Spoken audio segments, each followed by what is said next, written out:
ಏನು ಹೇಳ್ತಾರೆ ನೋಡೋಣ.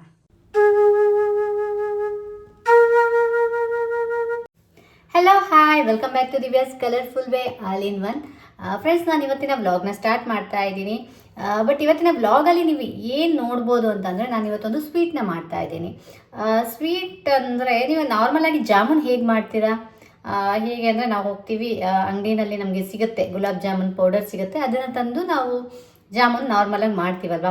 ಬಟ್ ಇವತ್ತು ನಾನು ಮಾಡ್ತಾ ಇರೋ ಜಾಮೂನು ಡಿಫ್ರೆಂಟ್. ನಾವು ಅಂಗಡಿಗೆ ಹೋಗಿ ಆ ಪೌಡರ್ನೆಲ್ಲ ತರೋ ನೆಸೆಸಿಟಿನೇ ಇಲ್ಲ. ಏನಂದರೆ ಇವಾಗ ಸಂಕ್ರಾಂತಿ ಇವಾಗಷ್ಟೇ ಮುಗಿದಿದೆ ಅಲ್ವಾ. ಸಂಕ್ರಾಂತಿ ಹಬ್ಬಕ್ಕಂತ ತಂದಿರೋ ಸಿಹಿ ಗೆಣಸೆಲ್ಲ ನಿಮ್ಮ ಮನೇಲಿ ಉಳಿದಿರ್ಬೇಕಲ್ವಾ. ಅದನ್ನು ವೇಸ್ಟ್ ಮಾಡೋ ಬದಲು ನೀವು ಅದರಲ್ಲಿ ಜಾಮೂನ್ ಮಾಡ್ಬೋದು. ಹಾಗಾದರೆ ಹೇಗೆ ಮಾಡೋದು ಅಂತ ನೋಡೋಣ. ನಮ್ಮನೇಲೂ ಸ್ವಲ್ಪ ಸಿಹಿ ಗೆಣಸು ಉಳಿದಿದೆ, ಇದರಲ್ಲಿ ನಾನು ಇವಾಗ ಜಾಮೂನನ್ನು ಮಾಡ್ತಾ ಇದ್ದೀನಿ. ಸೊ ನೀವು ಕೂಡ ಟ್ರೈ ಮಾಡಿ, ತಿಂದಮೇಲೆ ನಿಮಗೂ ಇಷ್ಟ ಆಗುತ್ತೆ. ಓಕೆ, ಇವಾಗ ಸ್ಟಾರ್ಟ್ ಮಾಡೋಣ. ನಾನು ಆಲ್ರೆಡಿ ಇದನ್ನು ತೊಳೆದು ಇಟ್ಕೊಂಡಿದ್ದೀನಿ. ಇವಾಗ ಕುಕ್ಕರಲ್ಲಿ ಹಾಕಿಬಿಟ್ಟು ನಾವು ಇದನ್ನ ಒಂದ್ಸಲ ಬೇಯಿಸ್ಕೊಂಡ್ಬಿಡೋಣ.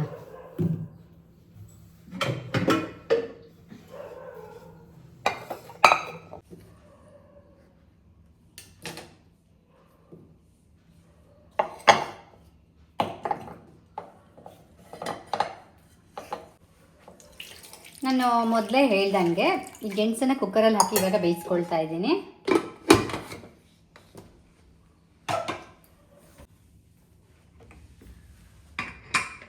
ಇದು ಬೇಯ್ತಾ ಇರಲಿ, ಅಷ್ಟರಲ್ಲಿ ನಾವು ಪಾಕ ರೆಡಿ ಮಾಡ್ಕೊಳ್ಳೋಣ. ಪಾಕಕ್ಕೆ ನಾನಿವಾಗ 1 ಕಪ್ಪಷ್ಟು ಸಕ್ಕರೆ ತಗೊಳ್ತಾ ಇದ್ದೀನಿ. ಇದರಲ್ಲಿ 1 ಕಪ್ಪಷ್ಟು ಸಕ್ಕರೆ ತಗೋತಾ ಇದ್ದೀನಿ. ಹಾಗೆ ಇದಕ್ಕೆ 1/4 ಲೋಟದಷ್ಟು ನೀರು ಹಾಕ್ತೀನಿ.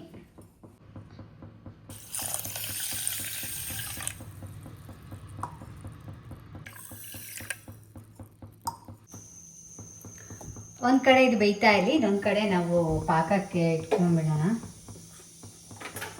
ಇದಕ್ಕೆ ಒಂದು ಸ್ವಲ್ಪ ಏಲಕ್ಕಿ ಪುಡಿ ಕೂಡ ಹಾಕಬೇಕು ಸಕ್ಕರೆ ಪಾಕಕ್ಕೆ. ಇದು ಗೊತ್ತೇ ಇರುತ್ತೆ, ನಾರ್ಮಲಾಗಿ ನಾವು ಹೇಗೆ ಜಾಮೂನ್ ಮಾಡ್ತೀವಿ ಅದೇ ಥರ ಪಾಕ ಮಾಡ್ಕೊಳ್ಳೋದು.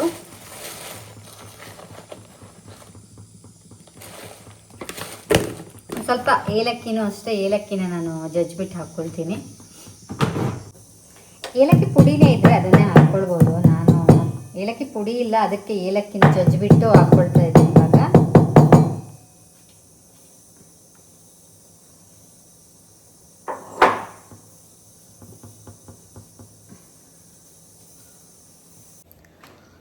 ಈಗ 1 ವಿಷಲ್ ಆಗಿದೆ, ನಾನು ಓಪನ್ ಮಾಡ್ಕೊಳ್ತೀನಿ. ಯಾಕಂದರೆ ತುಂಬ ಹೊತ್ತು ಬಿಟ್ಟರೆ ಎಲ್ಲ ಬೆಂದು ನೀರಾಗಿಬಿಡುತ್ತೆ. 1 ವಿಷಲ್ ಸಾಕು. ಬನ್ನಿ ಹೇಗೆ ಬೆಂದಿದೆ ನೋಡೋಣ.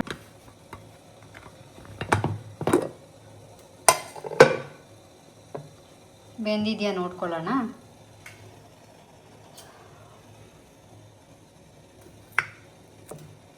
ಕರೆಕ್ಟಾಗಿ ಬೆಂದಿದೆ. ಈ ನೀರನ್ನೆಲ್ಲ ಬಗ್ಸ್ಕೊಂಡ್ಬಿಡ್ತೀನಿ ಫಸ್ಟು.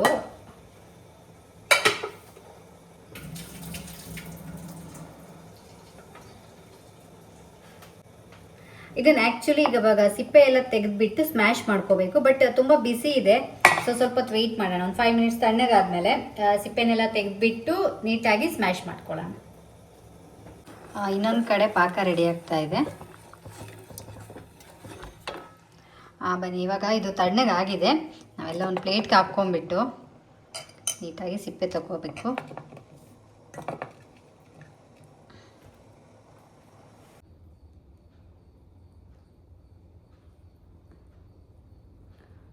ಸ್ವಲ್ಪ ಬಿಸಿ ಇದೆ ಇನ್ನೂ, ಬಟ್ ತೆಗಿಲಿಕ್ಕೆ ಓಕೆ, ತೆಗಿಬೋದು. ತುಂಬ ಬೇಗನೇನೋ ಆಗುತ್ತೆ, ತುಂಬ ಟೈಮ್ ತೊಗೊಳ್ಳಲ್ಲ, ಕ್ವಿಕ್ಕಾಗಿ ಮಾಡ್ಕೋಬೋದು. ಯಾವಾಗ ಫ್ರೀ ಇರ್ತೀವಿ ಆವಾಗ ಬೇಗ ಮಾಡ್ಕೊಳ್ಬೋದು. ಇನ್ನೊಂದೇನೆಂದರೆ, ಪ್ರತಿ ಸಲ ನಾವು ಅಂಗಡಿಯಿಂದ ಜಾಮೂನ್ ಪೌಡರ್ ತರೋ ಕೆಲಸ ಇರಲ್ಲ, ಇದರಲ್ಲೇ ಮಾಡ್ಕೊಂಬಿಡ್ಬೋದು ಮನೇಲಿದ್ದರೆ. ಇವಾಗಂತೂ ಆ್ಯಕ್ಚುಲಿ ಸಂಕ್ರಾಂತಿಲಿ, ಇವಾಗ ಇದು ಸಿಹಿಗೆಣಸು ಸೀಸನ್ ಅಲ್ವಾ, ಸಂಕ್ರಾಂತಿಗೆ ತಂದಿರೋದಂತೂ ಇದ್ದೇ ಇರುತ್ತೆ. ಸೊ ಅದನ್ನು ಯೂಸ್ ಮಾಡಿಕೊಂಡು ಒಂದ್ಸಲ ನೀವು ಟ್ರೈ ಮಾಡಿ ನೋಡಿ ಹೇಗೆ ಬಂತು ಅಂತ ನನಗೆ ಹೇಳಿ ಕೂಡ. ಓಕೆ, ಈಗ ಸಿಪ್ಪೆ ಎಲ್ಲ ತೆಗೆದಾಗಿದೆ. ಇವಾಗ ನೀಟಾಗಿ ಇದನ್ನು ಸ್ಮ್ಯಾಶ್ ಮಾಡ್ಕೋಬೇಕು. ಸ್ಮ್ಯಾಶ್ ಮಾಡಿಕೊಂಡು ಇದ್ರ ಜೊತೆ ಇನ್ನೂ ಏನು ಆ್ಯಡ್ ಮಾಡಬೇಕು ಅದೆಲ್ಲನ ನಾನು ತಿಳಿಸ್ಕೊಡ್ತೀನಿ. ಬನ್ನಿ ನೋಡೋಣ ನೆಕ್ಸ್ಟ್. ಈಗ ಇದನ್ನು ನಾನು ಸ್ಮ್ಯಾಶ್ ಮಾಡ್ಕೊಳ್ತಾ ಇದ್ದೀನಿ.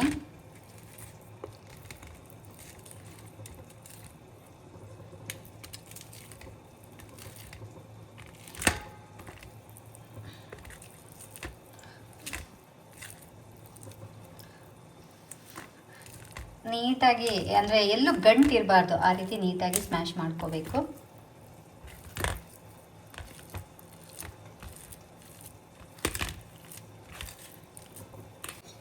ಈಗ ನಾನು ಇದು ಸ್ಮ್ಯಾಶ್ ಮಾಡ್ಕೊಂಡು ಇಟ್ಕೊಂಡಿರುವಂಥ ಗೆಣಸು ಆಲ್ಮೋಸ್ಟ್ ಈ ಕಪ್ಪಲ್ಲಿ 1 ಕಪ್ ಇದೆ.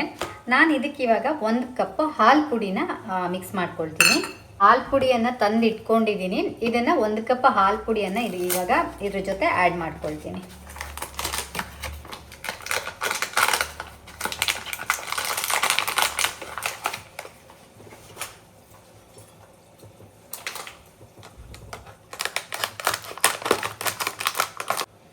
ಆ್ಯಕ್ಚುಲಿ ಇದು ನೋಡಿದ್ರೆ ನನಗೆ ಏನು ನೆನಪಾಗುತ್ತೆ ಗೊತ್ತಾ, ನಾವು ಸಣ್ಣ ವಯಸ್ಸಲ್ಲಿ ನಮ್ಮ ಅಜ್ಜಿ ಮನೆಗೆ ಊರಿಗೆ ಹೋದಾಗ, ಅಂದರೆ ತುಂಬ ದೂರ ಏನಿಲ್ಲ, ನಮ್ಮ ಮನೆಯಿಂದ ನಮ್ಮ ಅಜ್ಜಿ ಮನೆಗೆ ಜಸ್ಟ್ 4 ಕಿಲೋಮೀಟರ್ಸ್, ಬಟ್ ಅದೊಂದು ವಿಲೇಜ್. ಅಲ್ಲಿ ಜಾಸ್ತಿ ಅಂಗಡಿಗಳೇ ಇರಲ್ಲ, ಒಂದು 3 ಅಂಗಡಿ ಇರ್ಬೋದು ಹೆಚ್ಚಂದರೆ. ಅಲ್ಲಿ ಏನು ಚಾಕ್ಲೇಟ್ಸು ಸ್ನ್ಯಾಕ್ಸು ಅದು ಏನು ಸಿಗ್ತಾನೆ ಇರಲಿಲ್ಲ. ಬರೀ ಹಾಲು ಪುಡಿ ಬಿಟ್ಟರೆ ನಾವು ಚಟ್ನಿಗೆ ಹಾಕ್ತೀವಲ್ಲ, ಹುರಿಗಡ್ಲೆ ಅಂತೀವಿ ನಾವು, ಅದಷ್ಟೇ. 1 ರೂಪಾಯಿ ಕೊಟ್ಟರೆ 1 ರೂಪಾಯಿಗೆ ಒಂದು ಸಣ್ಣ ಕವರಲ್ಲಿ 1 ಸ್ಪೂನ್ ಅಷ್ಟು ಹಾಲು ಪುಡಿ ಕೊಡೋರು, ಅದನ್ನು ತಂದು ತಿಂತಿದ್ವಿ. ಇಲ್ಲಿರೋ 1 ರೂಪಾಯಿದು ಹುರಿಗಡ್ಲೆ ತಂದು ತಿಂತಾ ಇದ್ವಿ. ಹಾಲು ಪುಡಿ ನೋಡಿದಾಗೆಲ್ಲ ನನಗೆ ಅದೇ ನೆನಪಾಗೋದು. ಬಟ್ ಆ ಹಾಲು ಪುಡಿ ತುಂಬ ಚೆನ್ನಾಗಿರ್ತಿತ್ತು ಆವಾಗ. ಇದು ಓಕೆ, ಚೆನ್ನಾಗಿದೆ. ಇವಾಗ ಇದನ್ನು ಆ್ಯಡ್ ಮಾಡ್ಕೊಳ್ಳೋಣ ಇದಕ್ಕೆ.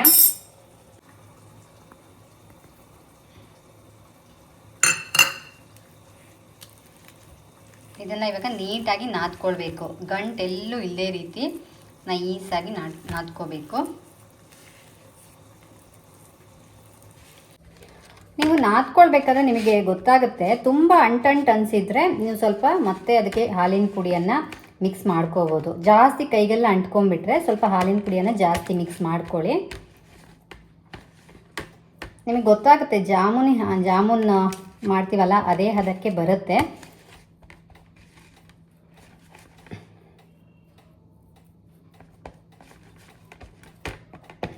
ಇದಕ್ಕೆ ಕೊನೆಯದಾಗಿ ನಾನೊಂಚೂರು ತುಪ್ಪವನ್ನು ಆ್ಯಡ್ ಮಾಡ್ಕೊಳ್ತೀನಿ.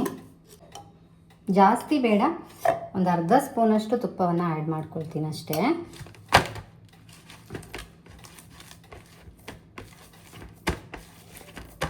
ಅಂಟುತ್ತಲ್ವಾ, ಆ ರೀಸನ್ಗೋಸ್ಕರ ತುಪ್ಪವನ್ನು ಆ್ಯಡ್ ಮಾಡ್ಕೊಳ್ಳೋದು. ಅಂದರೆ ತುಂಬಾ ಅಂಟುತ್ತೆ ಕೈಗೆ, ಯಾಕಂದರೆ ಗೆಣಸಲ್ವಾ, ಯೂಶ್ವಲಿ ಗೊತ್ತಿರೋದು ನಿಮಗೆ, ಸಿಪ್ಪೆ ತೆಗಿಬೇಕಾದ್ರೆ ಹೇಗೆ ಅಂಟುತ್ತೆ ಅಂತ. ನೀವು ಒಂಚೂರು ಒಂದು ಅರ್ಧ ಸ್ಪೂನಷ್ಟು ತುಪ್ಪ ಹಾಕ್ಕೊಂಡ್ಬಿಟ್ರೆ ನೋಡಿ, ಈ ರೀತಿ ನೀಟಾಗಿ ಬರುತ್ತೆ.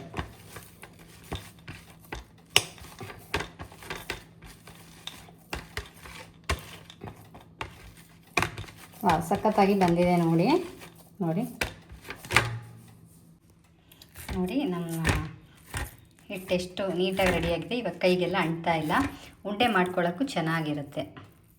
ಇದನ್ನು ಒಂದು 5 ಮಿನಿಟ್ಸ್ ಹಾಗೆ ಇಡೋಣ, ಆಮೇಲೆ ನಾವು ಉಂಡೆ ಮಾಡ್ಕೊಳ್ಬೋದು.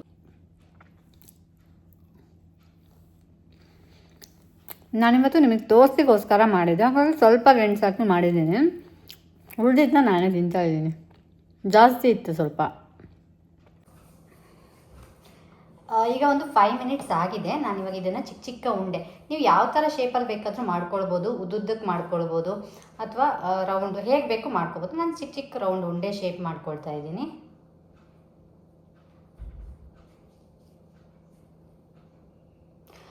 ಮತ್ತು ಇದು ಉಂಡೆ ಮಾಡಲಿಕ್ಕೂ ಅಷ್ಟೇ ತುಂಬಾ ಈಸಿ, ನೀಟಾಗಿ ಉಂಡೆಗಳು ಬರುತ್ತೆ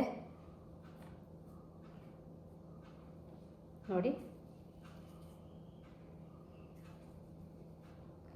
ಮಾಮೂಲಿ ಜಾಮೂನ್ ಮಾಡ್ತೀವಲ್ಲ ಅದೇ ಸೈಜಲ್ಲಿ ಉಂಡೆ ಮಾಡ್ಕೊಳ್ತಾ ಇದ್ದೀನಿ. ಎಷ್ಟು ಚಿಕ್ಕದಾಗಿ ನೀಟಾಗಿ ಬರುತ್ತೆ ನೋಡಿ. ನೀವು ಇದನ್ನು ಪಾಕಕ್ಕೆ ಹಾಕಿಬಿಟ್ಟು ಜಾಮೂನ್ ಕೂಡ ಮಾಡ್ಕೊಳ್ಬೋದು, ಇಲ್ಲ ಡ್ರೈ ಜಾಮೂನ್ ಥರನೂ ಮಾಡ್ಕೊಳ್ಬೋದು. ಸ್ವಲ್ಪ ಸಕ್ಕರೆ ಪುಡಿ ಮತ್ತು ಕಾಯಿ ತುರಿ ಎಲ್ಲ ಮೇಲೆ ಹಾಕಿಬಿಟ್ಟು ಲಾಸ್ಟಿಗೆ ಪಾಕದಿಂದ ತೆಗೆದು ಆ ರೀತಿಯೂ ಮಾಡ್ಕೊಳ್ಬೋದು. 2 ಥರನೂ ಮಾಡ್ಕೋಬೋದು. ತುಂತುರು ಅಲ್ಲಿ ನೀರ ಹಾಡು, ಕಂಪನ ಎಲ್ಲಿ ಪ್ರೀತಿ ಹಾಡು. ತುಂತುರು ಅಲ್ಲಿ ನೀರ ಹಾಡು, ಕಂಪನ ಇಲ್ಲಿ ಪ್ರೀತಿ ಹಾಡು. ಹಗಲಿರಲಿ ಈರುಳಿರಲಿ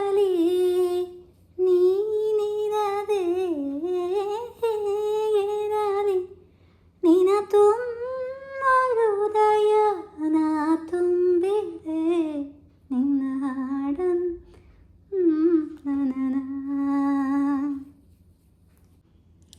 ನೋಡಿ, ಈ ರೀತಿ ನೀಟಾಗಿ ಚಿಕ್ಕ ಚಿಕ್ಕದಾಗಿ ಉಂಡೆ ಮಾಡ್ಕೊಳ್ತಾ ಇದ್ದೀನಿ. ಇದು ಆಲ್ರೆಡಿ ಉಂಡೆ ಮಾಡಿಟ್ಟಿದ್ದೀನಿ. ನೋಡಿ ಎಷ್ಟು ಚೆನ್ನಾಗಿ ಬಂದಿದೆ, ಎಲ್ಲೂ ಕ್ರ್ಯಾಕ್ ಆಗಿಲ್ಲ, ನೀಟಾಗಿ ಬರುತ್ತೆ. ನಿಮಗೆ ನಾವು ಮಾಮೂಲಿ ಜಾಮೂನ್ ಮಾಡ್ತೀವಲ್ಲ ಅದಕ್ಕಿಂತ ನೀಟಾಗಿ ಉಂಡೆ ಬರುತ್ತೆ, ಮತ್ತು ಫಾಸ್ಟಾಗಿ ಆಗುತ್ತೆ ಉಂಡೆ. ಅದಾದರೆ ಸ್ವಲ್ಪ ಒತ್ತಿ ಹಿಡಿದು ನಾವು ಉಂಡೆ ಮಾಡಬೇಕಾಗತ್ತೆ, ಬಟ್ ಇದು ಈಸಿಯಾಗಿ ನಾವು ಉಂಡೆ ಮಾಡ್ಕೊಳ್ಬೋದು. ಈಗ ಜಾಮೂನ್ ಉಂಡೆ ಎಲ್ಲ ರೆಡಿಯಾಗಿದೆ. ನಾವು ಆಲ್ಮೋಸ್ಟ್ ಫೈನಲ್ ಸ್ಟೇಜಲ್ಲಿ ಇದ್ದೀವಿ. ಇದನ್ನು ಇವಾಗ ಮಾಮೂಲಿ ಎಣ್ಣೆಲಿ ಕರೆದುಬಿಟ್ಟು ನೆಕ್ಸ್ಟು ಸಕ್ಕರೆ ಪಾಕಕ್ಕೆ ಹಾಕಬೇಕು. ಬನ್ನಿ, ಶ್ರೀಜು ಈಗ ಬರೋ ಟೈಮ್ ಆಗಿದೆ, ಅಷ್ಟರಲ್ಲಿ ನಾನು ಬೇಗ ಇದನ್ನು ಫಿನಿಷ್ ಮಾಡಬೇಕು. ಇಲ್ಲದಿದ್ದರೆ ನನಗೆ ಬೇರೆ ಅವಳು ಬಂದ ಮೇಲೆ ಯಾವ ಕೆಲಸ ಮಾಡ್ಕೊಡೋದು ಸ್ವಲ್ಪ ಕಷ್ಟ. ಹಾಗಾಗಿ ಬೇಗ ಇದನ್ನ ಎಣ್ಣೆಲಿ ಕರೆದು ನಾವು ಪಾಕ ಹೆಂಗೂ ರೆಡಿ ಇದೆ ಅಲ್ವಾ, ಪಾಕಕ್ಕೆ ಹಾಕ್ಕೊಳ್ಳೋಣ ಬನ್ನಿ.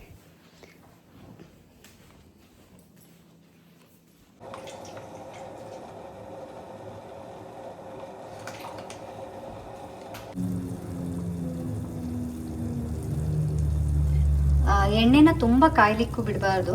ಒಂದು ಸ್ವಲ್ಪ, ಈಗ ನಾರ್ಮಲಾಗಿ ನಾವು ಜಾಮೂನಿಗೆ ಜಾಸ್ತಿ ಕಾಯಕ್ಕೆ ಬಿಟ್ಟರೆ ಅದು ಹಾಕಿದ ಕೂಡಲೇ ಒಂಥರ ಕಪ್ಪಾಗಿಬಿಡುತ್ತಲ್ವ. ಅದಕ್ಕೆ ನೀಟಾಗಿ ಬೇಯಬೇಕಂದ್ರೆ ಸ್ವಲ್ಪ ಮೀಡಿಯಮ್ ಆಗಿ ಕಾದಿರಬೇಕು.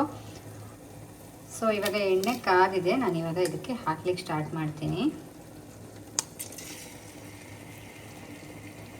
ಹಾಕಿದ ಕೂಡಲೇ ತಿರ್ಸೋದು ಬೇಡ, ಸ್ವಲ್ಪ ಕಲರಿಗೆ ಬರಬೇಕು ಅಡಿಗಡೆ ಒಂದು ಸೈಡು, ಆಮೇಲೆ ನಾವು ಅದನ್ನ ತಿರಲಿಕ್ಕೆ ಸ್ಟಾರ್ಟ್ ಮಾಡೋಣ.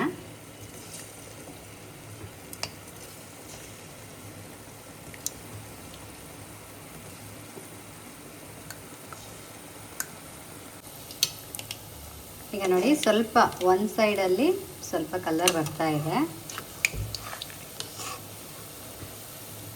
ನಿಧಾನಕ್ಕೆ ಈ ಥರ ಎತ್ಕೋಬೇಕು. ಇದನ್ನು ಈಗ ಡಾರ್ಕ್ ಬ್ರೌನ್ ಬರೋವರೆಗೆ ಚೆನ್ನಾಗಿ ಬೇಯಿಸ್ಕೋಬೇಕು. ನೋಡಿ, ಈಗ ಕಲರ್ ಚೇಂಜ್ ಆಗ್ತಾ ಇದೆ.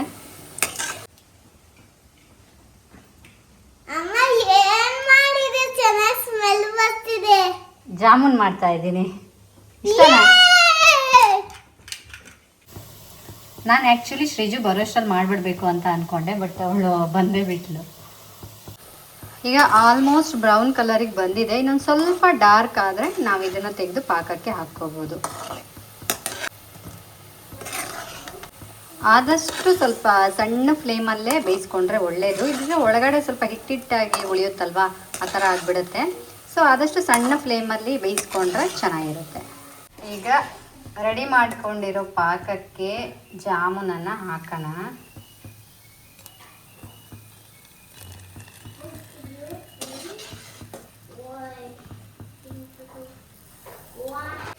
ಸೆಕೆಂಡ್ ರೌಂಡ್ ಒಂದು ಸ್ವಲ್ಪ ಇದೆ, ಅದನ್ನು ಬಿಟ್ಕೊಂಡ್ಬಿಟ್ಟು ಪಾಕಕ್ಕೆ ಹಾಕ್ಕೊಂಡ್ರೆ ಜಾಮೂನ್ ರೆಡಿ ಆಗಿಬಿಡುತ್ತೆ.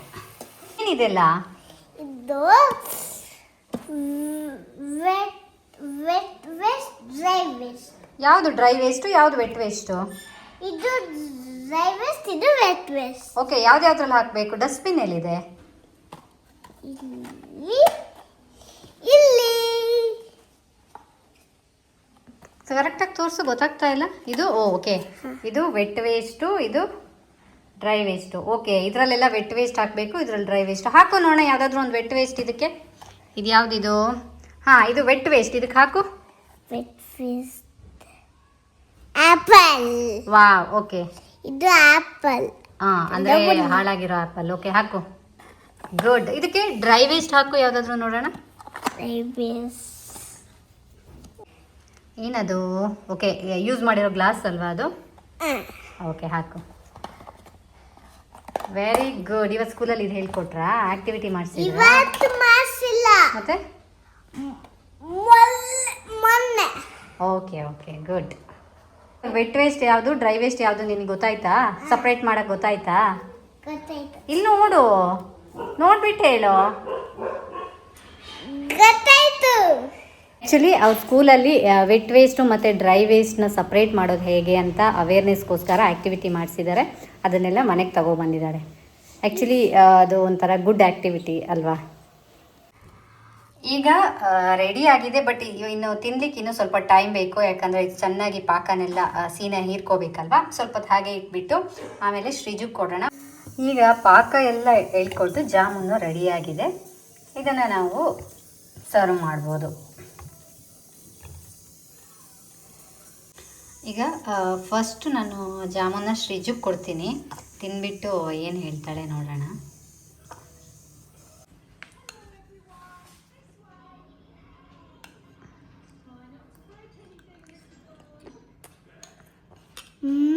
ಚೆನ್ನಾಗಿದೆಯಾ?